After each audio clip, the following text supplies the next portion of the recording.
Hello मित्रों, प्रणाम। आज हम सब लोग बद्रीनाथ केदारनाथ की यात्रा पे भारतवर्ष से आए हुए सभी सन्यासियों का फिर से एक बार स्वागत करते हैं। और चूँकि यात्रा लगभग समाप्ति की ओर है, 6 दिन हम सब लोगों ने बद्रीनाथ केदारनाथ के बीच बिताए।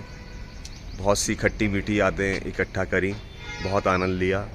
अब हमारे साथ मौजूद हैं स्वामी जी खुद अपना परिचय देंगे, और माँ भी मौजूद हैं, ये भी अपना परिचय देंगी। और उसके बाद जो ओशो ने विशेष रूप से यात्राओं के विषय में जो बोला है, क्या उनका मैसेज रहा, क्योंकि स्वामी जी खुद ओशो के साथ रहे हुए हैं। तो स्वामी जी के मुखबंधन से बात सुनते हैं। जी स्वामी जी।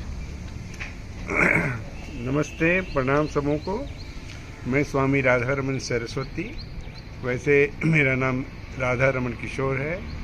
मैं रिटायर्ड प्रोफेसर हूँ और रिटायरमेंट के बाद अब कई एक जगहों पर जहाँ शिविर वगैरह हो रहे हैं वहाँ मैं जा रहा हूँ।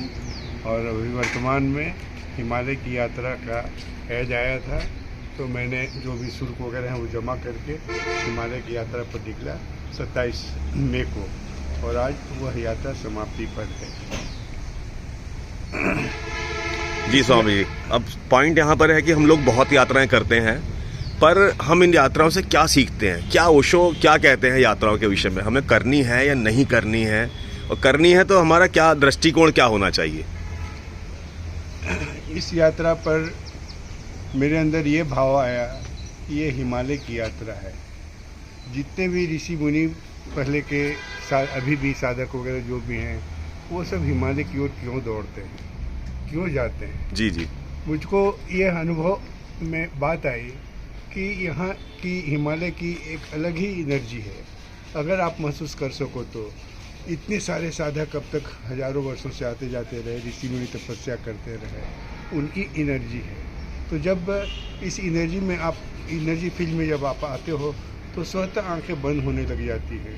वह एनर्जी आपको छूता है और आप एक ध्यान की अवस्था में जाने लग जाते हो। ये डिपेंड करता है हमारे ऊपर। यहाँ जब आया तो देखा कि शंकराचार्य जी का है, बाबा भोलेनाथ केदारनाथ जी का है, ये शंकराचार्य जी का जोशी मठ में है, बद्रीनाथ में है बद्री जी का। तो एक एनर्जी महसूस हुई, और यह महसूस हुआ कि इतना दुर्गम स्थान पर कैसे वो लोग पहुँचे होंगे, क्यों पहुँचे होंगे। अभी तो हम सब गाड़ियों से पहुंच जा रहे हैं आराम से। जी जी जी। महीनों वर्षों लग जाते होंगे जाने में, पहुंचने में। इस देश से कोई कहाँ, कन्याकुमारी से कोई चल रहा है, यहाँ पहुंचा, रास्ते में पहुंच पाया नहीं पहुंच पाया, जंगली जानवर वगैरह खा जाते होंगे। तो अभी जब यहाँ देखा, पहुंचा, तो कि आखिर वो एकदम क्या महसूस करते हो, एकदम शांत निर्जन, कोई कोलाहल नहीं, और आंखें बंद करके डूबना डूबना डूबना। वो उनको वहाँ ले गया और वहाँ पहुँचाया जहाँ अस्तित्व का अंतिम पड़ाव होता है, यानी कि इनलाइटनमेंट घटा, बुद्धत्व को उपलब्ध हुए सभी लोग।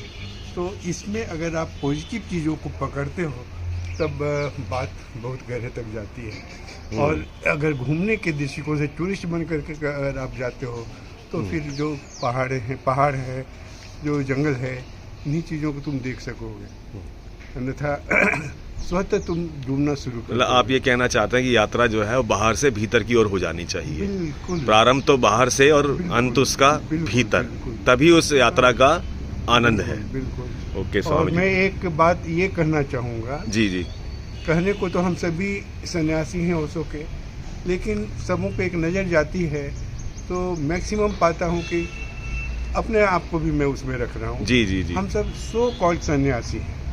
ओशो ने जो हमें कहा है वो दूर, मतलब अपने अंदर गहराई में नहीं, अब मैं अपने आप को ले जा पाता हूँ, हम सब नहीं ले जा पाते हैं। बाहर की एक तरह से यात्रा रहती है, नहीं अंदर की ओर की यात्रा। तो मैं एक निवेदन अपनी बात में कह रहा हूँ आपसे कि आप सिर्फ ओशो को पढ़ें, ओशो को सुने, ओशो को देखें। देखने का मतलब ओशो तो अभी फ़िलहाल शरीर के ये में नहीं है, लेकिन वीडियोस तो हैं। आप सिर्फ उन्हें देखेंगे, फिर किसी गुरु के पास जाने की ज़रूरत नहीं है, बीच में कोई बिचौलिया की कोई ज़रूरत नहीं है। ओशो को आप पढ़ें, ओशो को सीरीज में सुने, और क्या आपके लिए ज़रूरत है, ज़रूरी है वो सूक्ष्म सूक्ष्म बातों से वो आपको अवगत कराते चले जाएंगे जी, थ्रू समझ। बुक्स, वीडियोस, ऑडियोज के माध्यम से। तो कहीं किसी गुरु के पास, उसने कभी कहा ना जीवन गुरु के पास जाओ, वो बहुत ऊपर की बात है ना, वो तुरंत खींच लेंगे। लेकिन ऐसे जो गुरु बन करके बैठ गए हैं बहुत सारे हमारे फैसिलिटेटर्स, आप कहीं जाओ मत, शिविर वगैरह होते हैं वो जरूर करो। चलिए स्वामी जी, आपने जो है ना जो बात बताई है बड़ी मौके की और बहुत ही महत्वपूर्ण बात आपने शेयर करी है अभी हमारे साथ में, है ना, कि बहुत ज़्यादा दाएं बाएं भटकना नहीं है, नहीं है, यात्रा सिर्फ अपने ओशो को ही अंदर। सुनते रहोगे जी, बस पहुंच जाओ। अपने आप में ओशो परम गुरु हैं अभी के समय में।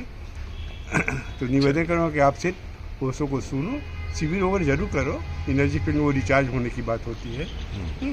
लेकिन किसी और की ना सुनो, सुनना है तो फिर ओशो को सुनो।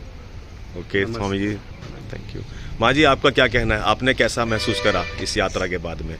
मैं इस यात्रा में बहुत आनंद महसूस की और एनर्जी को भी मैंने महसूस किया। ओके, मैं जब केदारनाथ की मंदिर देखने गई, मेरी जी। आंखों से आंसू झड़ने लगे।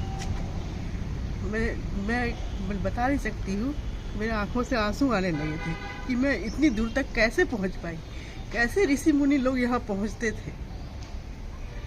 जी जी जी, वो एहसास आपके अंदर से अभी भी महसूस हो रहा है। बद्रीनाथ मंदिर में कितना कष्ट सह के सब लोग वहाँ तक पहुँचते हैं। मैंने भी बहुत कष्ट सह के पहुँची वहाँ तक, लेकिन बहुत यात्रा का बहुत आनंद लिया मैंने निगेटिव को बिल्कुल नहीं अपने अंदर जाने दिया, पॉजिटिव चीज़ को ही लेके चली।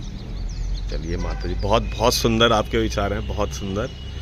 परमात्मा और ओशो आपकी इन यात्राओं को यूं ही जारी रखें और आप ऐसे ही आनंद लेते रहें और आनंद देते भी रहें। जी माँ जी, आप बताइए ज़रा थोड़ा सा, आपने भी यात्रा करी 6 दिन की, आपको क्या विचार है? मुझे भी बहुत आनंद आया और मेरी आंखों से भी आंसू ही निकल रहे हैं, कुछ कह नहीं पा रही। चलिए ठीक है, प्रणाम।